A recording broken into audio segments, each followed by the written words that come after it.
ને આજના સત્સંગના વિષયમાં શિક્ષાપત્ર કે જે શ્રી હરિરાયજી રચિત બૃહદ શિક્ષાપત્રમાં શિક્ષાપત્ર આપણે 5મું પૂર્ણ કર્યું હતું ને આજે આપણે સત્સંગમાં શિક્ષાપત્ર 6 થી શરૂઆત કરશું। શિક્ષાપત્રની શરૂઆત કરતા પહેલા બોલો શ્રી મદન મોહનલાલ પ્યારે કી છે, શ્રી શ્યામ સુંદર શ્રી યમને મહારાણી કી છે, શ્રી વલ્લભાધીશ કી છે। તો હવે આપણે શિક્ષાપત્ર 6 થી શરૂઆત કરશે, જેનો ઉદ્દેશ થાય છે આ 6થા શિક્ષાપત્રમાં કહે છે કે ભક્તોના અનિષ્ટનું નિવારણ અને ઈષ્ટાપ્રાપ્તિ શ્રી પ્રભુજી જ કરી શકે છે। વિપ્રયોગની મુખ્ય ભાવના અને તજજન્ય ઇત્તોજરી જેટલી હોય તે પ્રમાણમાં જ ફળ સિદ્ધિ થાય છે। ફળના અનુભવમાં લૌકિક દુઃખ વગેરેને કારણે ધૈર્ય નહીં છોડતા મનને ભગવાન શ્રી કૃષ્ણ અને શ્રી આચાર્યજીના શરણમાં રાખવાથી સર્વ દુઃખો નાશ પામશે અને ભગવત ધર્મ રહેશે। ઉદ્ધવતામાં કહેવાયું છે કે શ્રી ગોપેશ્વરજીના વહુજી લીલામાં આવ્યા તે પહેલા 2 મહિના આગળ શ્રી હરિરાયજીએ શ્રી ગોપેશ્વરજીને 41 પત્રો મોકલ્યા। શ્રી હરિરાયજી પહેલેથી જ જાણતા હતા કે શ્રી ગોપેશ્વરજીને ઘણું દુઃખ થશે। એ પ્રમાણે જ્યારે 41 પત્રી શ્રી ગોપેશ્વરજીના વહુજીના લીલામાં આવ્યા તે પહેલા જો મોકલ્યા હતા ત્યારે આ 6થા પાત્રમાં ગૃહભંગ સમાચાર શ્રુતિ વિષયાદિ કાનમાં વિષ સમાન અસર કરે એવા ગૃહભંગના સમાચાર સાંભળ્યા। એ વાક્ય વી પ્લસ રોધ આવે છે, એ વિરોધી પરિહાર છે। શ્રી કનૈયાલાલજી મહારાજ અને શ્રી વિઠ્ઠલરાયજી મહારાજને પૂછતા જણાવ્યું કે શ્રી હરિરાયજીએ શ્રી વહુજી મહારાજના લીલા વિસ્તારનો પ્રસંગ પહેલાથી જાણીને પત્ર મોકલવાનું શરૂ કર્યું।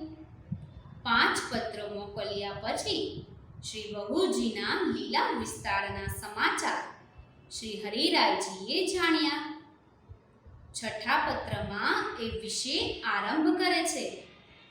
શ્રી ગોપેશ્વરજી શ્રી હરિરાયજીના પત્રો વાંચતા નહોતા, પણ તે ગોખમાં મૂકી રાખતા।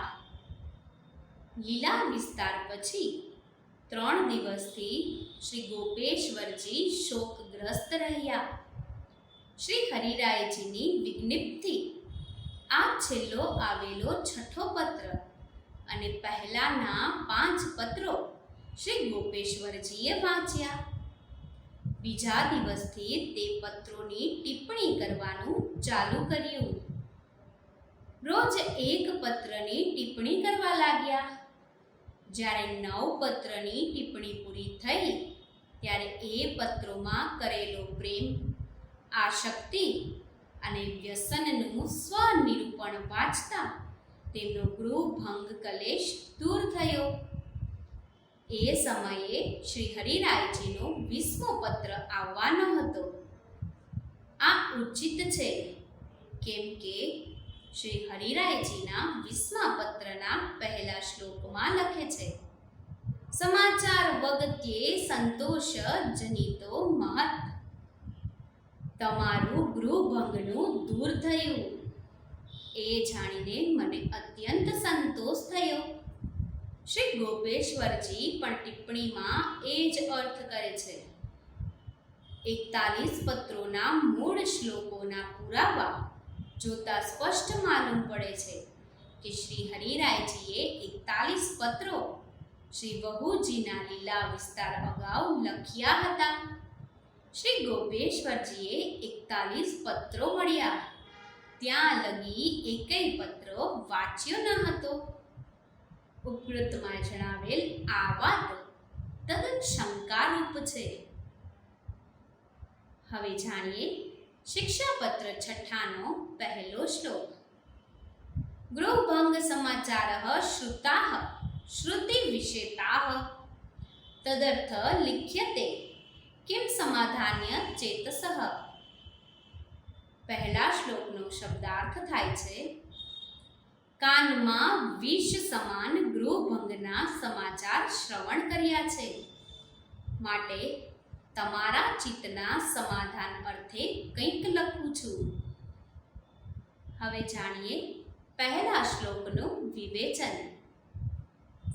સેવા કામમાં અત્યંત અનુકૂળ એવા શ્રી ગોપેશ્વરજીના વહુજીએ લીલા કરવાથી લઘુ બંધુને અત્યંત દુઃખ થશે એમ માનીને જયેષ્ઠ બંધુએ પત્ર લખ્યો. અમારા કાનને માટે વિષ સમા અસર કરતા તમારા ગૃહભંગ સમાચાર સાંભળ્યા છે. હૃદયને અત્યંત દુઃખ હતું. મનમાં દ્રઢતા રાખશો.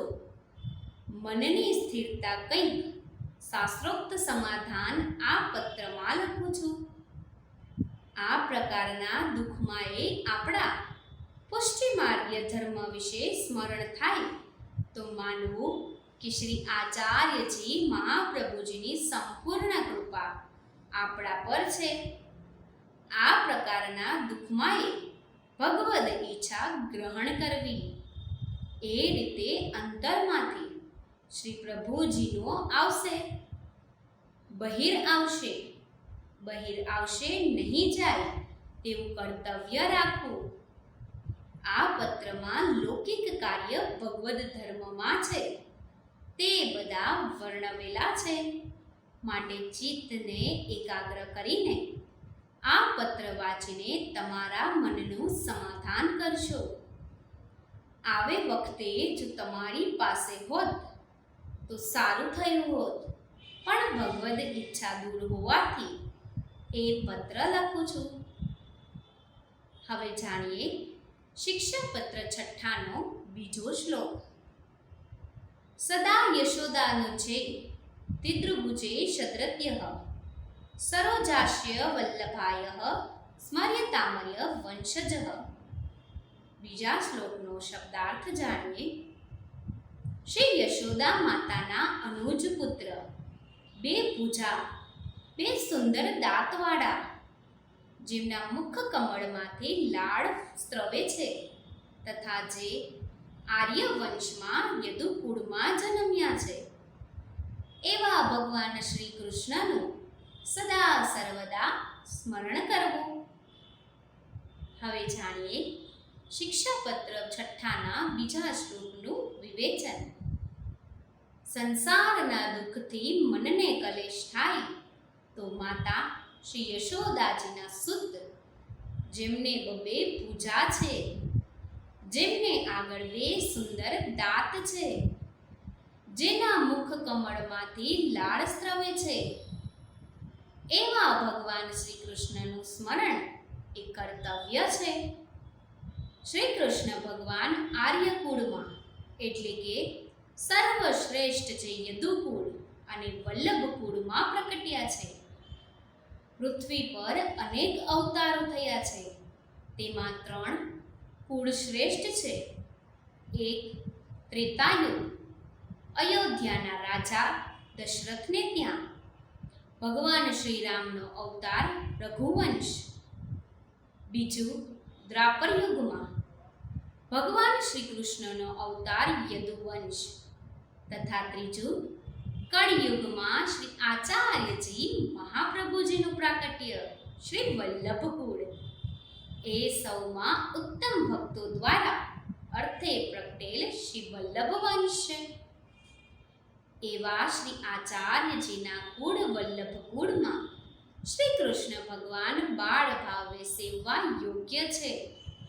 માટે જો મનમાં કલેશ થાય તો શ્રી ઠાકોરજી અપ્રસન્ન થવાથી શ્રી ઠાકોરજી સદા પ્રસન્ન રહે તેવો પ્રકાર આદરવો. હવે જાણીએ ત્રીજો શ્લોક. સર્વેશ્વરઃ સ્વર્ગઃ કૃષ્ણઃ સકુર્ણઃ સદા અસમર્થો જ્ઞાનશૂન્ય જીવ ઇત્યય નિશ્ચય. ત્રીજા શ્લોકનો શબ્દાર્થ જાણીએ. ભગવાન શ્રી કૃષ્ણ સદા સર્વસ્વ, સર્વજ્ઞ અને સકરુણ છે. જ્યારે જીવ અસમર્થ અને જ્ઞાનવહીન છે એ નિશ્ચય છે. હવે જાણીએ ત્રીજા શ્લોકનું વિવેચન. જીવનું તથા ભગવાનનું સ્વરૂપ નિરૂપણ કરે છે. શ્રી કૃષ્ણ ભગવાન સર્વોપરી છે. સર્વેશ્વર હોવાથી સ્વૈચ્છિક રીતે ગમે તે કરે છે.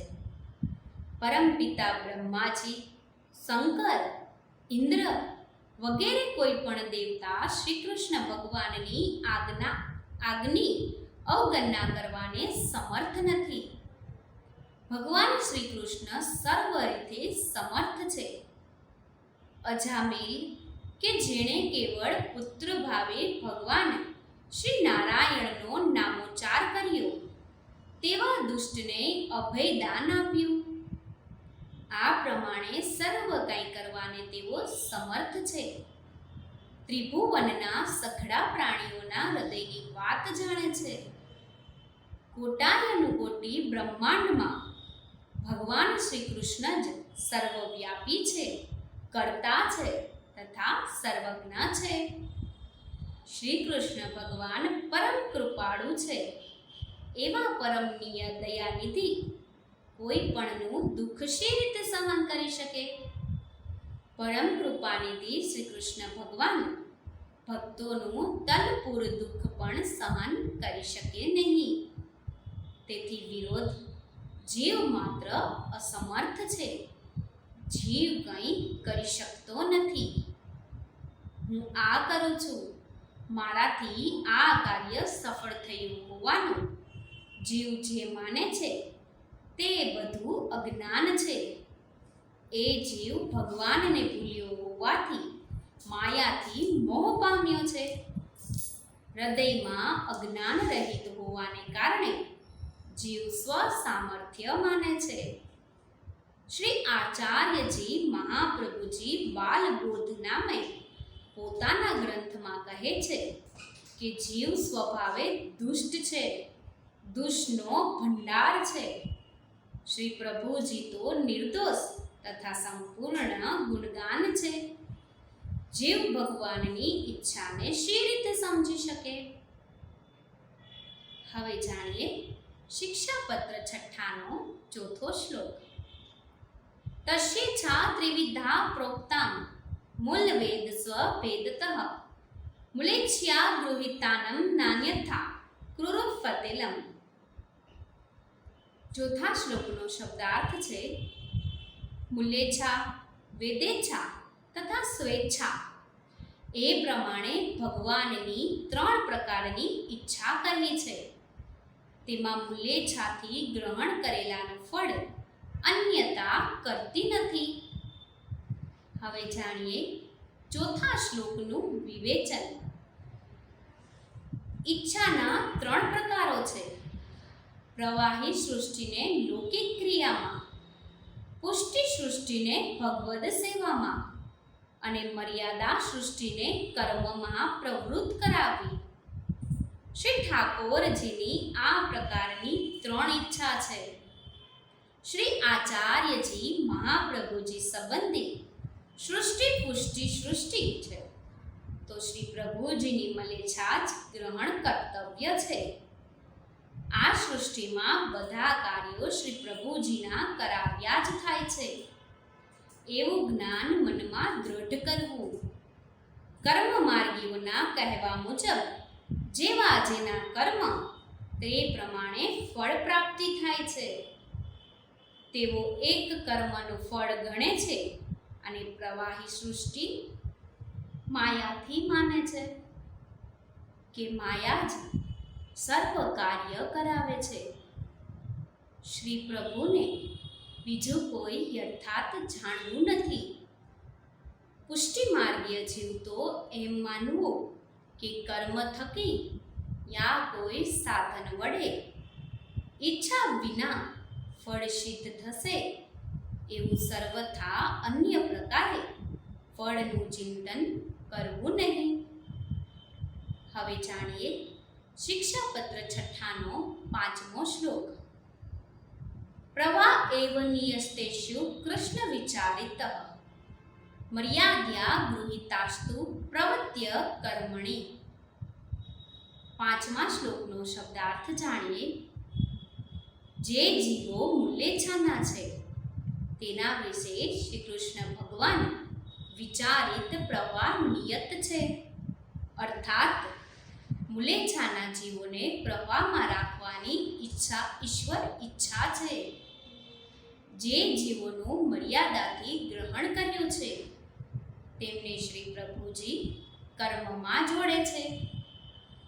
હવે જાણીએ 5મા શ્લોકનું વિવેચન. પ્રવાહી સૃષ્ટિ લૌકિક ઈચ્છાને માને છે. ભગવાને તેમની માટે લૌકિક જ વિચારેલું છે, કેમ કે પ્રવાહી સૃષ્ટિના જીવ પણ ન્યારા છે. ક્રિયા, મર્યાદા, કર્મયોગ માર્ગના જીવ અનોખા છે. પુષ્ટિ પ્રવાહ ગ્રંથમાં શ્રી આચાર્યજી શ્રી મહાપ્રભુજીનું વચન છે. જીવદેહ કૃત્યાનમ ચ નિત્યતા શ્રુતેહ, જેમનો અર્થ છે નિત્યતા પ્રીતિથી જીવ, દેહ તથા કૃતિ ભિન્ન છે. આ વચનાનુસાર પ્રવાહી જીવો સદા સર્વદા બ્રહ્મા જ છે. કદી પણ ભક્તિ માર્ગમાં આવતા નથી. જેમનું મર્યાદામાં ગ્રહણ થયું છે એવા જીવો સર્વદા કર્મ માર્ગમાં પ્રવૃત્ત છે. કર્મ માર્ગી જીવો વેદમાં કહેલી કર્મો જેવા કે જપ, હોમ, શ્રાદ્ધ, વ્રત, તપ, દાન, નિયમ આદિ પ્રવૃત્ત રહે છે. કર્મના વેદ દર્શાવેલા ફળ ભોગવે છે. પુણ્ય કર્મો કરીને સ્વર્ગ આદિ લોકમાં ફળ ભોગવે છે. જ્યારે એમના પુણ્ય ખૂટી જાય છે ત્યારે પુનઃ સંસારમાં છે. એમને ઈશ્વર પ્રાપ્તિ કદી થતી નથી. માત્ર કર્મ માર્ગીય સ્વર્ગ આદિ લોકનું ફળ જાણે ભગવાન વેદ માર્ગ, કર્મ માર્ગ, મર્યાદા માર્ગ વચન થકી ઉત્પન્ન કર્યા છે. વત્સા વેદમાનમ હિ પુષ્ટિકાયન નિશ્ચયઃ ઈચ્છા માત્રેણ મનસા પ્રવાહ સૃષ્ટવાન હરિહ, જેમનો અર્થ છે શ્રી પ્રભુજીએ મનથી ઈચ્છા માત્રથી સર્જ્યો છે. વેદ માર્ગ વચનથી તથા પુષ્ટિ માર્ગ પોતાની કાયાથી સર્જ્યો છે. શ્રી પ્રભુએ વિધિવત પ્રવાહી સૃષ્ટિની રચના કરેલી છે. પહેલું, શ્રી પ્રભુજીએ આ સૃષ્ટિ મનથી ઈચ્છા માત્રથી સર્જેલી છે. આ પ્રવાહી સૃષ્ટિ સર્વદા આસુરી વૃત્તિવાળી છે. શ્રીમદ ભગવદ્ ગીતાના 16મા અધ્યાયમાં ભગવાને સૃષ્ટિ પ્રવૃત્તિ અને નિવૃત્તિ એ અસુરો જાણતા નથી તે શ્લોક દ્વારા વર્ણવવાનો પ્રારંભ કરે છે. સારાંશ: આસુરી પ્રવાહી સૃષ્ટિમાં સત્ય, શૌચાર્ય વગેરે નથી. એ સૃષ્ટિ દુનિયાને અસત્ય, અનિશ્ચય, અપ્રતિષ્ઠ તથા કામથી ઉત્પન્ન થયેલું કામે હેતુક માને છે. આસુરી લોકો લોભ, માન, દંભ, કામ, દુષ્પુર, ચિંતા, કામ, ઉપભોગની ઈચ્છા, ક્રોધાદિત દુર્ગુણોથી પૂર્ણ હોય છે. પોતાની જાતને જ આઢ્ય, અભિજનવાન, બળવાન સિદ્ધ ગણે છે. દંભથી અવિધિપૂર્વક યજ્ઞો કરે છે. પોતાનામાં તથા બીજામાં સ્થિતિ કરીને બિરજાયેલા ભગવાનનો તિરસ્કાર કરે છે. એવા ભગવદ સેવાભાવી બહિર્મુખ લોકોને શ્રી પ્રભુજી આસુરી યોનિમાં નાખે છે. બીજું છે મર્યાદા સૃષ્ટિ. વેદ માર્ગીય સૃષ્ટિ નિજ વચન દ્વારા ઉત્પન્ન કરી છે. આ સૃષ્ટિ નિત્ય વૈદિક કર્મોમાં આસક્ત રહે છે. એ કર્મોનો ફળો ભોગવે છે. પુણ્યશીળ થતાં મૃત્યુલોકમાં પાછા જન્મ ધારણ કરે છે. ત્રીજું, પુષ્ટિ સૃષ્ટિ શ્રી પ્રભુજીએ પોતાના અંગથી પ્રકટ કરી છે. સૃષ્ટિના જીવ, દેહ તથા કૃતિ ત્રણેય અલૌકિક છે. સૃષ્ટિના જીવો દેવી છે. શ્રી પ્રભુજી જેમ આનંદરૂપ, અમૃત, સચ્ચિદાનંદ, ધનરૂપ છે, સ્વ અગમથી પ્રગટેલા પુષ્ટિજીવોએ આનંદરૂપ આદિરોહિત પ્રકટ છે. એમના ભગવદ સ્વરૂપથી દેહ, ક્રિયા અને સ્વરૂપમાં તારતમ્ય નથી. પુષ્ટિજીવના દેહને રોગ વગેરે ઉપદ્રવો પીડા આપી શકતા નથી. તેવા પાપટાને પ્રાપ્ત થતા નથી. પુષ્ટજીવોનું પ્રધાન કાર્ય ભગવદ સ્વરૂપની સેવા, સ્મરણ, ભજન આદિ છે. વિવિધ સૃષ્ટિ શ્રી પ્રભુજી પરમ પૂજ્ય પ્રનામે ગ્રંથોમાં વર્ણવે છે. પુષ્ટિ, પ્રવાહી તથા મર્યાદા જીવનો દેહ કર્મભેદ આ પ્રમાણે છે. માર્ગ, જીવ, દેહ અને કૃતિ. માર્ગમાં પહેલું છે પુષ્ટિ, જીવમાં પહેલું છે દેવી અને દેવમાં રોગ આદિ ઉપદ્રવ રહિત આનંદી ભગવદ સેવા અનુકૂળ વૈદિક ધર્મ અનુકૂળ. કૃતિમાં ભગવદ રૂપ સેવા, સ્મરણ, ભજન આદિ. માર્ગમાં બીજું છે પ્રવાહ, જીવમાં બીજું છે દેવી, વૈદિક ધર્મ અનુકૂળ. વૈદિક કાર્ય અગ્નિહોત્ર આદિ, હોમ, જપ, વ્રત, શ્રાદ્ધ, નિયમ વગેરે. માર્ગમાં ત્રીજું છે પ્રવાહ, જીવમાં ત્રીજું છે આસુરી. લૌકિક અનુકૂળ માન, દંભ, અશોચ, મદ, કામ, ક્રોધ, લોભથી પૂર્ણ. લૌકિક કાર્ય લોભથી દ્રવ્ય ઉપાર્જન, લાભ, પુરુષાર્થ, યત્નો, ભગવદ સેવા, સ્મરણ, ભજન પ્રતિ અરુચિ, તિરસ્કાર, સર્વથ સ્થિરતા. હવે જાણીએ શિક્ષાપત્ર છઠ્ઠાનો છઠ્ઠો શ્લોક. સ્વરૂપેણ વૃત્તાનામ તુ સ્વતઃ સર્વ કરોતિ હિ તસ્ય નેવ હિ પ્રાપ્યતઃ કૃપાણા સર્વતો વિભુઃ. છઠ્ઠા શ્લોકનો શબ્દાર્થ જાણીએ. શ્રી પ્રભુજીએ જેનું સ્વસ્વરૂપથી વર્ણન કરેલું છે એના જીવના તો બધા કાર્યો ભગવાન સ્વયં જ કરે છે. કૃપા નિધાન શ્રી પ્રભુજી સર્વ સ્થળે તેની ચિંતાથી વ્યાપ્ત છે. શ્રી પ્રભુજી વિભુ છે. હવે જાણીએ છઠ્ઠા શ્લોકનું વિવેચન. પુષ્ટિ સૃષ્ટિ માત્ર ભગવદ સ્વરૂપનો આશ્રય કરે છે, કેમ કે ભગવદ સેવાર્થે પુષ્ટિ સૃષ્ટિ પ્રગટાવેલી છે. ભગવદ રૂપ સેવાર્થે તત સૃષ્ટિનો યથાભવતે, જેમનો અર્થ છે ભગવદ સ્વરૂપની સેવાર્થે જ પુષ્ટિ સૃષ્ટિ થયેલી છે. એ ઉદ્દેશ નહીં હોત તો એ સૃષ્ટિ કરત જ નહીં. એ વાક્યથી પુષ્ટિ સૃષ્ટિ જીવોએ મનથી વિચાર્યું કે શ્રી પ્રભુજી સ્વસ્વરૂપ બાળ વડે સ્વયં આપણા બધા કાર્યો સિદ્ધ કરે છે અને જરૂર કરશે. ભગવાન સર્વવ્યાપક અને સર્વ સમર્થ છે, તો આપણે શેની ચિંતા કરવી? ભગવાન શ્રી કૃષ્ણ અત્યંત કૃપાનિધાન છે. નિજ ભક્તો પર હંમેશા કૃપા કરતા આવેલા છે ને કરતા જ રહેશે. એ પ્રકારે શ્રી પ્રભુજીનું ચિંતન કરવું. શ્રી કૃષ્ણ ભગવાન વિભુ છે, સર્વ સામર્થ્ય યુક્ત છે. કોઈ બીજાએ એમને એમનું ઐશ્વર્ય આપેલું નથી. પ્રજાપિતા બ્રહ્માજી, શિવજી, ઇન્દ્ર વગેરે દેવોને ઈશ્વરે આપેલું ઐશ્વર્ય છે. એમનું સામર્થ્ય સ્વતઃ નથી, પણ પરતઃ છે. માટે જ દેવોને ફળ આપતી વેળા શ્રી પ્રભુજીની આજ્ઞા મેળવવી પડે છે. જ્યારે શ્રી કૃષ્ણ ભગવાન માટે એવું નથી, એ તો સ્વયં સ્વતઃ સગડા સામર્થ્યયુક્ત છે.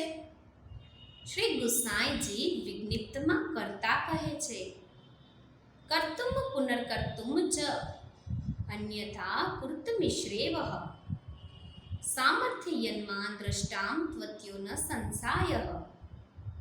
જેમનો અર્થ છે કરવા માટે, પુનઃ ન કરવા માટે, કરેલું અન્યથા કરવાનું. જે શ્રી પ્રભુજીનું સામર્થ્ય તે તો મેં તમારામાં એટલે કે શ્રી ઠાકોરજીમાં જ જોયું છે, એમાં કોઈ સંદેહ નથી. આ વાક્ય મુજબ કરવાનું સઘળું સામર્થ્ય ભગવાનમાં છે. લૌકિક વૈદિક કાર્યમાં કશીય ચિંતા નહીં કરતા. શ્રી પ્રભુજી સર્વ કાંઈ સારું જ કરશે એવો વિચાર ધરાવો. હવે જાણીએ શિક્ષાપત્ર છઠ્ઠાનો 7મો શ્લોક. નિત્યે નિષ્ઠિભય સ્વકીયાનામ કરુણાનિધિઃ યદિ જીવા સ્વભાવેન નિવૃત્તનેત સ્વતઃ. જેમનો શબ્દાર્થ છે, જો સ્વકીય જીવો સ્વસ્વભાવ વડે પોતે અનિષ્ટથી દૂર નહીં થાય તો કૃપા નિધાન ભગવાન સ્વયં એમને અનિષ્ટથી નિવૃત્ત કરે છે. યા અન્ય રીતે એટલે કે અર્થ છે, જો જીવ પોતાના સ્વભાવને કારણે ભગવાનથી નિવૃત્ત નહીં થાય તો એ સ્વકીય જીવોની કરુણાનિધિ ભગવાન જ અનિષ્ટોથી મુક્ત કરે છે. હવે જાણીએ 7મા શ્લોકનું વિવેચન. શ્રી કૃષ્ણ ભગવાન કરુણાના ભંડાર હોય, નિજનનો અનિષ્ટ અવશ્ય દૂર જ કરશે.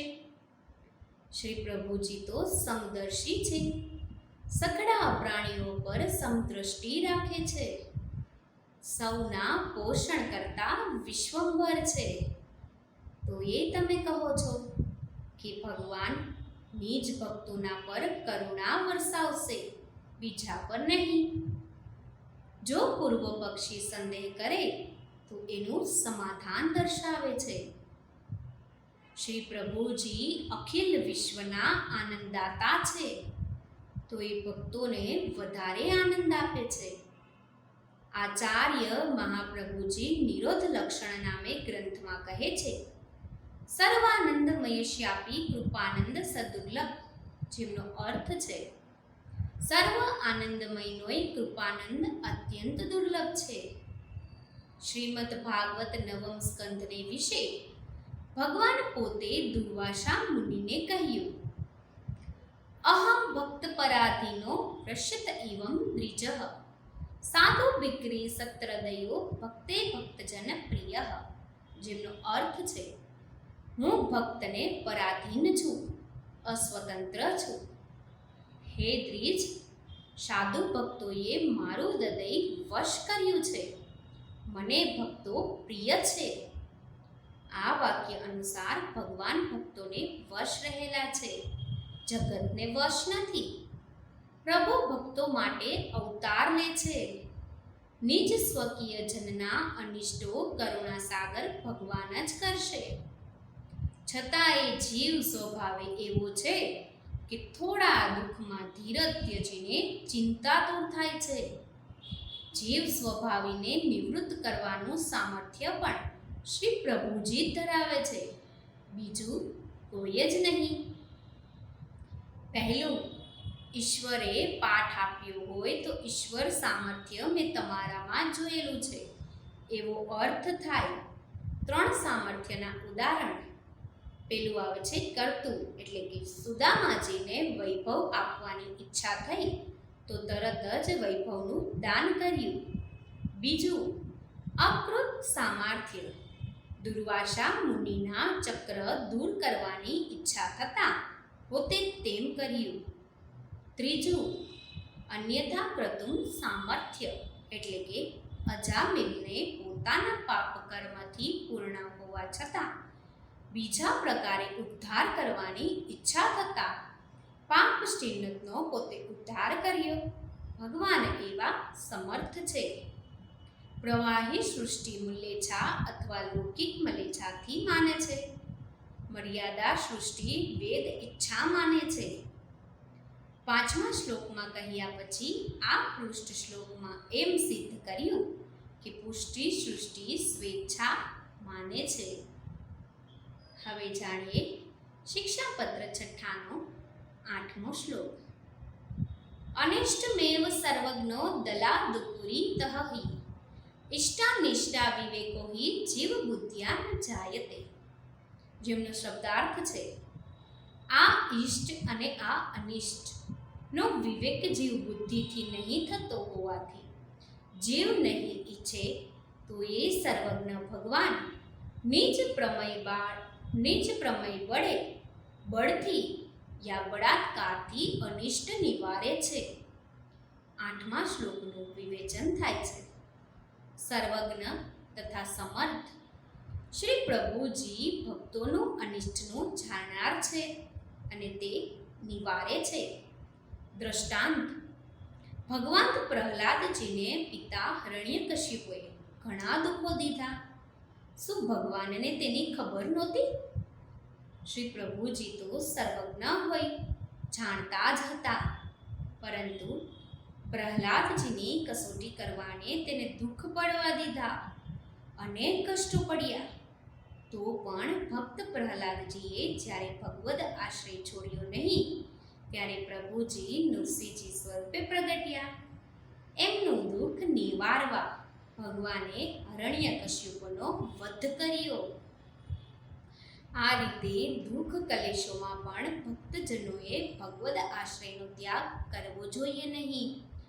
ભગવાન અનુગ્રહ કરીને સઘળા દુઃખોનું નિવારણ જ કરશે એવી દ્રઢ શ્રદ્ધા રાખવી. જીવ બુદ્ધિથી ઇષ્ટાનિષ્ટાનો વિવેક જણાતો નથી. ભગવદ ભક્તિ ભગવાનનો જીવ દાસ હોય દુઃખમાં અન્યનો આશ્રય લેવો નહીં. લૌકિક વૈદિક ચિંતા કરવી નહીં. ભગવાન જે કંઈ કરે તે આપણા કલ્યાણ માટે અને ભલા માટે જ કરે છે. જીવે ભગવાનના ઘણા દુઃખો ભોગવવાના હોય છે, પરંતુ શ્રી પ્રભુજી મને થોડામાં જ મુક્ત કરે છે. દુઃખરૂપ દંડ આપી સજા કરીને ભગવાને મારા પર ઘણી કૃપા કરી છે. જીવ બુદ્ધિથી આવી ધીરજ રહેતી નથી. જીવ દુઃખી થાય છે. એ પ્રકારે સિદ્ધ થાય છે કે દાસ જીવે ભગવાનની સર્વજ્ઞતા અને સર્વ સામર્થ્ય પર શ્રદ્ધા રાખીને ભગવદ આશ્રય ત્યજવો નહીં. હવે જાણીએ શિક્ષાપત્ર 6નો 9મો અને 10મો શ્લોક. અવિદ્યે ગૃહીતાનામ્નું બ્રહ્મ સંભવાતઃ અતએવ હિ સંસાર મન્યતે સુખરૂપેણ બાલા એવ કર પ્રાપ્તમ સપક્રીડેય ચિત્તમ પીતેવ સહજ સ્નિગ્ધતા વીડ્યાતે બલાતઃ. 9મા અને 10મા શ્લોકનો શબ્દાર્થ જાણીએ. અવિદ્યાથી ગૃહત તથા સ્વરૂપથી અણુ એવા જીવોનો ભ્રમ થવાની શક્યતા છે. જીવ સંસારને સુખરૂપ ગણે છે. ભ્રમિત જીવો બાળક જેવા છે. જે પ્રમાણે બાળ ક્રીડા કરવા અયોગ્ય સર્પને હાથની પાસે આવેલા જોઈ તેની સાથે રમવાનું સુખ આનંદ માને છે, તેમજ જીવ પણ દુઃખરૂપ સંસારને સુખપ્રદ ગણે છે. જે પ્રકારે બાળકને જન્મથી સ્નેહાળ પિતા દુઃખ કર સાપથી દૂર કરે છે, તેમજ પિતાના સમાન સ્નિગ્ધ યા તેથી વધુ સ્નેહાળ શ્રી પ્રભુજીએ જીવને બાળ તત્કારે સંસારરૂપ દુઃખમાંથી મુક્ત કરે છે. હવે જાણીએ 9મો અને 10મા શ્લોકનું વિવેચન. જીવ અવિદ્યાથી પકડાયેલા હોવાથી ભગવાનના સ્વરૂપનું જ્ઞાન મેળવવાને સમર્થ નથી. એના મનનો ભ્રમ દૂર થતો નથી. જો કે ભ્રમ વધારે છે. હું તથા મારું એ સ્વલ્પ ભ્રમ છે. તો એ એટલો ભ્રમ પણ દૂર કરવાને જીવ સમર્થ નથી. સૌ જાણે છે કે દેહ ક્ષણભંગુર છે, કાળ કોઈને છોડતો નથી. તો પણ જીવની અહંતા મમતા અર્થાત હું અને મારું એ ભ્રમ દૂર થતો નથી. જીવ મદ કામ ક્રોધ મત્સર આદિ લૌકિક સુખ દુઃખ વગેરે ચિંતાગ્રસ્ત છે. માટે એ જીવ દેહ સંબંધી સંસારને દુઃખને જ સુખ માને છે. એમ હોવા છતાંય શ્રી પ્રભુજી અને સંસારથી મુક્ત કરશે. એ પ્રકાર આગળ ઉપરના શ્લોકમાં બતાવે છે. જીવ તો સંસારને જ સુખપ્રદ ગણે છે, તો પણ શ્રી પ્રભુજી નિજ ભક્તોને સંસારથી આ રીતે મુક્ત કરે છે. ભક્તનું મન દ્રવ્યાસક્ત હોય તો ભગવાન તે દ્રવ્યનો નાશ કરે છે. જ્યાં જ્યાં ભક્તનું મન આસક્ત હોય ત્યાંથી એ લૌકિક પદાર્થને હરીને ભક્તના હૃદયની આસક્તિ લૌકિક પદાર્થો પરથી દૂર કરે છે. શ્રી પ્રભુજી તેને લૌકિક અર્થ આપતા નથી.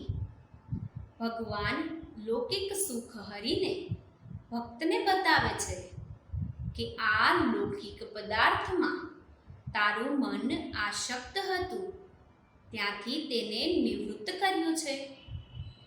હવે મારી સેવામાં તારા મનનો વિનિયોગ કર. જા, એનો વિનિયોગ મારી સેવામાં થશે. એનો નિરોધ થશે તો મારું કલ્યાણ થશે. એ જ વાત દ્રષ્ટાંતથી કહે છે.